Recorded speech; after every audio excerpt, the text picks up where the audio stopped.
It's a funny thing about basketball and how you think you know a team, but you just don't. And sometimes, you know, when researching, you mix up facts and all that. That's kind of like that's so me because when I try to do these what ifs and think of the teams that get the what ifs and all that, sometimes I mix up facts. I mix up a lot of things. I do a lot of these cracks. But the fact of the matter is that sometimes you can get your facts wrong. When I was researching the Orlando Magic in 2003, the team that I apparently thought that they forced a game 7 after being down 3 games to nothing, but didn't make it. Then, that would be an interesting story. But stupid me, it was 3 games to 1, and Orlando nearly pulled off the comeback before Detroit beat them. So, yeah, that was that. And for this one, I thought about this team was up 3 games to 1 in round 1 and blew it. Or basically, I thought this team was the one who had their players suspended because of a brawl, all that. But that was 1998. So anyway, let's take a look at the New York Knickerbockers and their rich history and talk about the or what if be 1997. We're playing basketball Sims. We're playing basketball Sims. He's playing what if NBA. Cutter's doing what if NBA. Yeah. Oh, all the teams around the world got to know that the Raptors are #1. But what about the Bulls, Wizards, and Pistons? They all have great what ifs. Stories about old teams like the Kansas City Kings and maybe even the Minneapolis Lakers. But we all know we're going to do some basketball. He's doing basketball. He's doing basketball what ifs. Cutter's doing what if NBA. So what if NBA? So the New York Knicks are the oldest NBA team still in existence from them, if you will. So the Knicks had a good job in their early years and all that. Because, part of the NBA stuff and all that, the Knickerbockers and all that. They played the first NBA game was between them and the Toronto Huskies at Maple Leaf Gardens. The Knicks would win the game 68-66 thanks to Leo Gottlieb's 14 points and all that. So, anyway, the Knicks were trying their best to do well and all that. They got to the NBA Finals in 52 and 53, but fell to the Minneapolis Lakers. The Knicks could get to the finals, but they just couldn't. And this was before Boston became a powerful team and all that. Of course, the Knicks were the team that lost to the Philadelphia squad when Wilt put up his 100 points. The Knicks drafted Willis Reed and made him NBA Rookie of the Year and all that. But from 1967 to 1975, the Knicks were in a dominant phase and all that.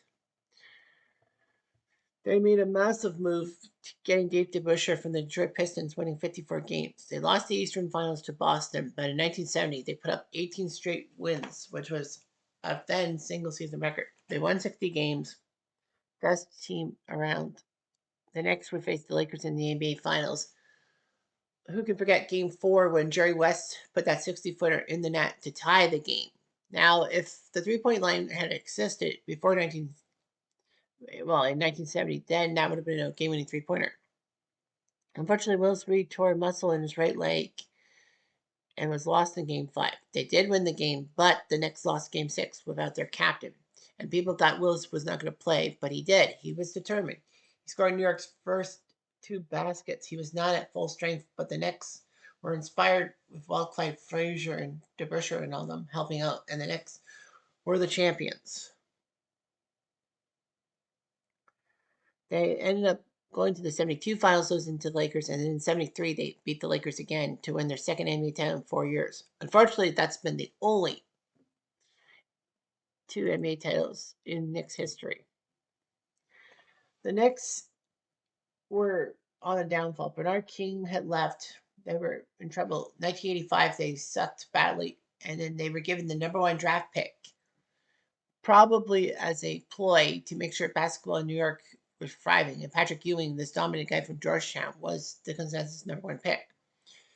So there were controversies abound, like the frozen envelope or stuff weighed down, or basically when they counted, put the 7 envelopes in that drum, he banged the 4th one by the side, even though he put the other 6 in gently.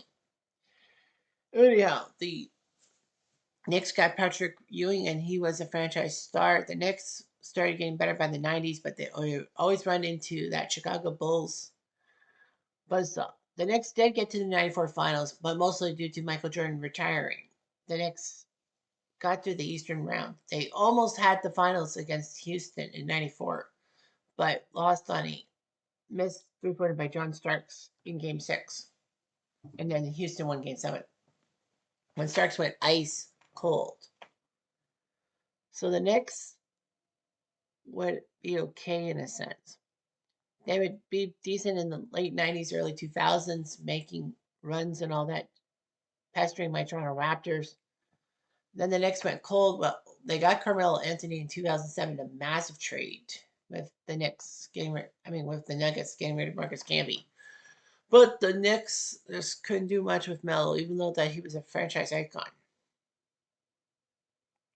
The fact of the matter was that the Knicks were slumping, but then in the past 5 years, Jalen Brunson and crew have produced for the Knicks, and the Knicks should have went to the NBA Finals for 2025, but they failed, losing to Indiana. So, of course, you've been thinking, well, why don't you just do, what if the Knicks played the Thunder right now? But because, as of right now, the final is being played, and we don't know a winner yet. Can't really make any assumptions. So then, let's talk about the 1997 New York Knicks. All right, so the New York Knicks, this was their 51st season and all that. So anyway, the Knicks got tougher. They got Grandmama, aka Larry Johnson from Charlotte, and signed Allen Houston, Chris Childs, and Buck Williams as free agents. I thought Allen Houston was always a Knick. Anyway, the Knicks had 3 first-round picks in '96. And with the 18th, 19th, and 21st pick, they got John Wallace, Walter McCarty, and Dante Jones, who all played in the Final Four. Wallace for Syracuse, McCarty for Kentucky, and Dante for Mississippi State. But Dante Jones would never play for the Knicks because he had a foot injury. The Knicks won 8 of the first 10 games in the regular season, winning 57 games and becoming the 30th seed in the Eastern Conference. So, anyhow, 57 wins was 3rd most in team history. John Starks was a 6th man off the bench, with Allen Houston being the new shooting guard. So, anyway, he was named 6th man of the year, or basically the best player off the bench. Patrick Ewing was selected for the All-Star game, but had a groin injury. Ewing was named one of the greatest players in NBA history when they did that ceremony. Allen Houston looked good. Larry Johnson, Charles Oakley looking pretty good. Chris Childs off the bench. Charlie Ward, the former Heisman Trophy winner who decided to play basketball. All that. So anyway, the Knicks would take on the Hornets in the first round, sweeping them, and then they would face the Heat in the semifinals. The first chapter of one of the most fierce NBA rivalries of the period. The Knicks were eliminated by the Heat in 7 games after jumping to a 3-1 series lead. Game 5 was the brawl. Oh, I was right. Game 5 was a brawl. P.J. Brown fought Charlie Ward and threw him off the court, literally, and several Knicks players came off the bench and got 1-game suspensions trying to defend their teammate. PJ was suspended for 2 games, Ward was suspended by 1, and basically the Knicks in Game 6 didn't really have that many players. So anyway, the Knicks would actually trade John Wallace after his rookie campaign to Toronto on a 3-team trade, and then McCarty was sent to Boston. So that was kind of weird how the Knicks just got these rookies, and then after 1 year they dumped them off. All three of them. Scott Brooks, the future Oklahoma City and Houston coach, played for the 97 Knicks from UC Irvine. Chris Childs from Boise, who will soon be a Raptor. Patrick Ewing from Georgetown. Allen Houston from Tennessee. Larry Johnson, Grandmama from LV. Dr. Jones from Mississippi State. Walter McCarty from Kentucky. Charles Oakley from VCU. John Starks from OK State. John Wallace from Syracuse. Charlie Ward from Florida State. Buck Williams from Maryland. And Herb Williams from OSU. The Knicks won 57 games. We're second in the Atlantic to Miami. And got the 3 seed to start things off. So yeah, Miami was a better team and all that. Anyway, the first round, they took down Charlotte, Allen Houston, and Patrick Ewing and Grandmama with the high points. Yeah, Larry Johnson beating his former squad. And in the conference semis, they were up 3-1, but that brawl really ruined them. They were really short-handed and all that, and lost the next 3 games. What would have happened if the Knicks had kept their cool and all that?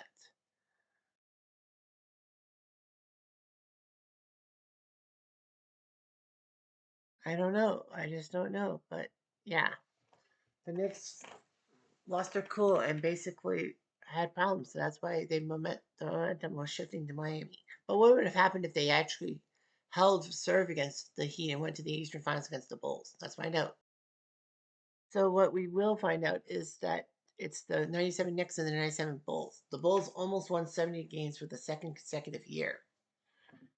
The Knicks beat them on the final day, I think. That's what the thing said.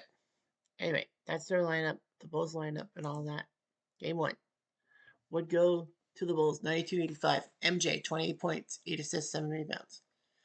Ewing, 23 points. Larry Johnson, 22. Childs, 10. Oakley and Houston, not much. Patrick Ewing played 33 minutes, but fouled out. Buck Williams, 9. Charlie Ward, no points in 16 minutes. John Starks, off the bench, only 3 points. John Wallace, 2 points, and Herb Williams, no points. Chicago, 28 from MJ, Pippen, and Longley with decent performances. Kerr, not so much. Heck, Tony Kukoc played only 3 minutes and outscored Kerr. Bill Wennington, Canadian, as he has outscored Kerr. Ron Harper came off the bench, no points in 18 minutes. Yikes. Randy Brown would play 15 minutes. Bill Wennington from Canada. Judd Bushler, Dickie Simpkins, Robert the Chief Parrish. I thought he left the Bulls. I forgot he was on the 97 Bulls. I knew it was on 96, but yeah, Robert the Chief was there.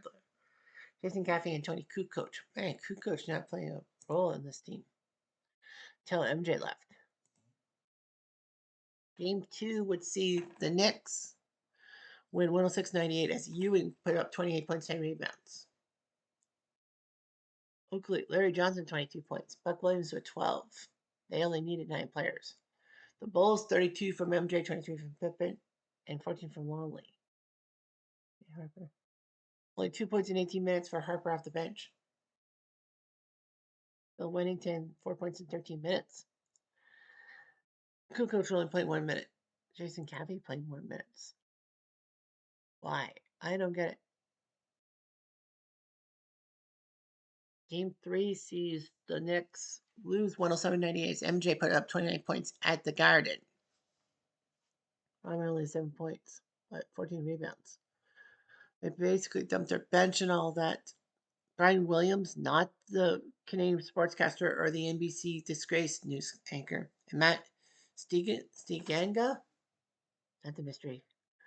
The New York Knicks, 27 points for Ewing, 17 for Oakley, 15 for Chris Childs. So yeah, the bench, Chris Jentz, Scott Brooks, and Walter McCarty finally getting some minutes off the bench. Buck Williams, no points in 22 minutes, and 5 fouls. Ewing fouled out. Game 4 sees the Knicks lose again as MJ puts up 28.7 rebounds. No other starter for the Bulls put up double digits. Bill Wennington had 13 points off the bench in 11 minutes. Ron Harper, 10 points in 22 minutes off the bench.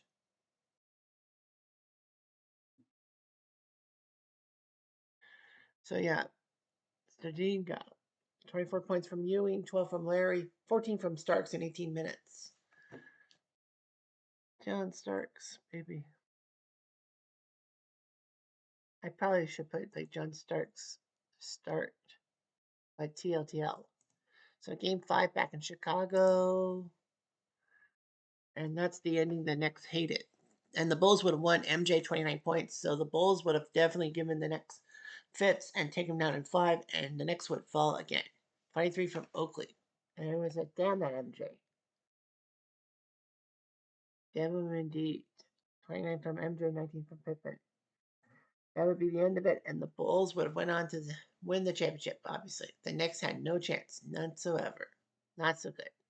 Now, anyway, I'm Jeff. I'm gonna do.